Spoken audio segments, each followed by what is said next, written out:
भारत और ईरान के बीच Chabahar port के संचालन के लिए प्रस्तावित 10 साल के समझौते पर मतभेदों को कम किया जा रहा है। उम्मीद है कि जल्द दोनों पक्षों की राजनीतिक मंजूरी के बाद समझौते पर हस्ताक्षर हो सकते हैं। अंग्रेजी अखबार हिंदुस्तान टाइम्स को इस मामले को करीब से जानने वालों ने ये जानकारी दी है। ईरान घटते विदेशी मुद्रा भंडार के बीच चाय, चावल और दवाओं को भारत से निर्यात करने के लिए वोस्ट्रो अकाउंट दो देशों के बीच व्यापार के लिए इस्तेमाल होने वाला खाता को शुरू करने पर भी विचार कर रहा है। दोनों देशों के बीच पहले भी स्थानीय मुद्राओं में व्यापार होता था। इस समझौते के कुछ बिंदुओं पर मतभेद थे जिन्हें सुलझाने की कोशिश की जा रही है। ईरान मकरान तट पर स्थित पोर्ट के जरिए अफगानिस्तान और मध्य एशिया से चाय, खाद्य पदार्थ, इलेक्ट्रॉनिक्स, निर्माण सामग्री और भारी उपकरण जैसे सामानों का ट्रांसशिपमेंट कर सकता है। यह पोर्ट भारत के लिए भी रणनीतिक रूप से महत्वपूर्ण है क्योंकि यह पश्चिम एशिया और मध्य एशियाई देशों तक भारत की पहुंच मुमकिन करता है। सितंबर 2022 में अखबार ने ये रिपोर्ट छापी थी कि भारत और ईरान चाबहार पर दीर्घकालीन समझौते को लेकर बातचीत कर रहे हैं। ईरानी मीडिया रिपोर्टों के मुताबिक प्रस्तावित समझौते पर अगस्त में तेहरान में एक बैठक में ईरानी विदेश मंत्री और भारत में ईरान के राजदूत इराज इलाही के बीच चर्चा हुई थी। तेहरान टाइम्स की रिपोर्ट के मुताबिक ईरानी विदेश मंत्री ने ईरान की लुक ईस्ट पॉलिसी में भारत के महत्व पर जोर दिया था और आशा जताई थी कि चाबहार पोर्ट के विस्तार के लिए भारत के साथ एक निर्णायक सौदा जल्द हो सकता है।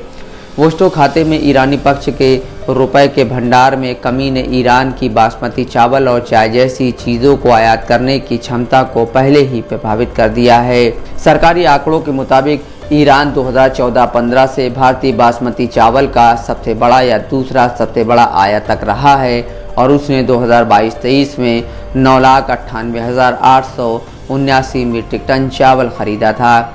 अखबार को एक सूत्र ने कहा कि हम वेस्ट्रो अकाउंट को रिचार्ज करने के तरीकों पर विचार कर रहे हैं। उन्होंने ये भी कहा दोनों पक्षों के छोटे आयातकों और निर्यातकों ने भी व्यापार जारी रखने के तरीके ढूंढ लिए हैं।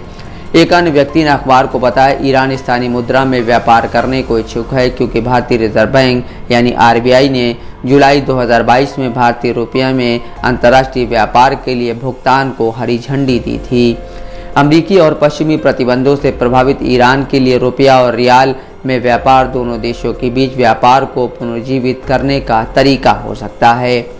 2014-15 के दौरान भारत ईरान व्यापार 13.13 अरब डॉलर का था, जिसमें 8.95 अरब डॉलर का भारतीय आयात था। उसमें भी मुख्य रूप से कच्चा तेल लिया गया था। इसके अलावा 4.17 अरब डॉलर का निर्यात शामिल था। भारत ईरान को चावल के अलावा चीनी, मानव निर्मित स्टेपल फाइबर, इलेक्ट्रॉनिक मशीनरी और कृत्रिम आभूषण निर्यात करता है। वहीं भारत कच्चे तेल के अलावा ईरान से सूखे मेवे, केमिकल और कांच के बर्तन खरीदता है। आधिकारिक आंकड़ों के मुताबिक साल 2019-20 में ईरान के साथ भारत का व्यापार तेजी से गिरा है। आयात मुख्य रूप से कच्चा तेल 2018-19 में 13.53 अरब डॉलर की तुलना में लगभग 90% गिरकर 2019-20 में 1.4 अरब डॉलर हो गया। इससे पहले 60 डे क्रेडिट नीति का फायदा उठाते हुए भारत ने 2018-19 में लगभग 23.5 मिलियन टन ईरानी कच्चे तेल का आयात किया था, जो भारत की कुल ज़रूरत का लगभग 10वां हिस्सा था।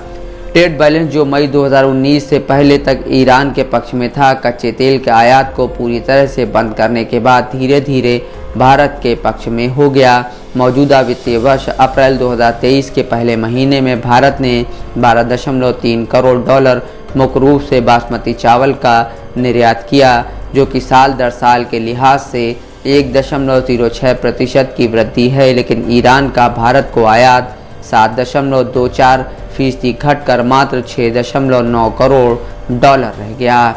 नफीस अहमद, दस्तक लाइव न्यूज़।